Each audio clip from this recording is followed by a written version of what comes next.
আমরা যারা আসলে এই বাংলাদেশের জিরো পয়েন্টে থাকি বা বাংলাদেশের শেষ প্রান্তে থাকি তারা আসলে এই নেটওয়ার্কের জন্য একটু ভোগান্তি পোহাতে হয়। সেটা কিন্তু ইন্ডিয়াতে এমন না। দেখুন এই যে একটা টাওয়ার দেখতে পাচ্ছেন আপনারা। এই দেখুন আরেকটা, এই যে একটা টাওয়ার দেখছুন, তারা একদম জিরো পয়েন্টে কিন্তু টাওয়ারটি বসানো। আপনাদেরকে আরেকটা দেখাই,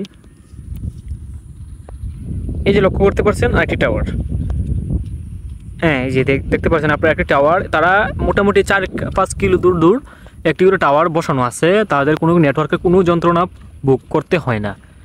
তাদের প্রচুর পরিমাণ নেটওয়ার্ক। আর বাংলাদেশে মনে করেন যে আমরা বাংলাদেশে যারা বসবাস করতেছি, মানে নেটওয়ার্কের জন্য আপনারা আমাদের অনেক ভিতরে যেতে হয়। জিরো পয়েন্টে একদম নেটওয়ার্ক পাওয়া যায় না।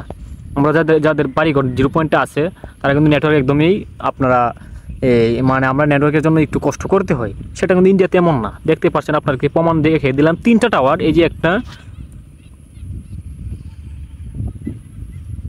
ওই যে আরেকটা, আপনাদেরকে আরেকটা দেখানোর চেষ্টা করি, ওই যে আরেকটা, একটু দূরে আরেকটা আছে। মানে এমনই তাদের একটু দূর দূর বা 4-5 কিলো দূর দূরে কিন্তু টাওয়ার বসানো আছে। ওই দিকে আরও আছে। তো আমি সব কিছু ক্যামেরার মধ্যে দেখাতে পারছি না, এখন 3টা টাওয়ার আপনাদেরকে একসাথে আমি দেখাইলাম আর কি। যে বাংলাদেশের জিরো পয়েন্টের কী অবস্থা আর ইন্ডিয়ার জিরো পয়েন্টের কী অবস্থা সব এই ভিডিওতে আপনাদেরকে বুঝতে পারছেন আর কি। যাই হোক, সকলে ভালো থাকবেন, সুস্থ থাকবেন, আমার জন্য দোয়া করবেন, বেশি বেশি কলা খাবেন। ধন্যবাদ সকলকে।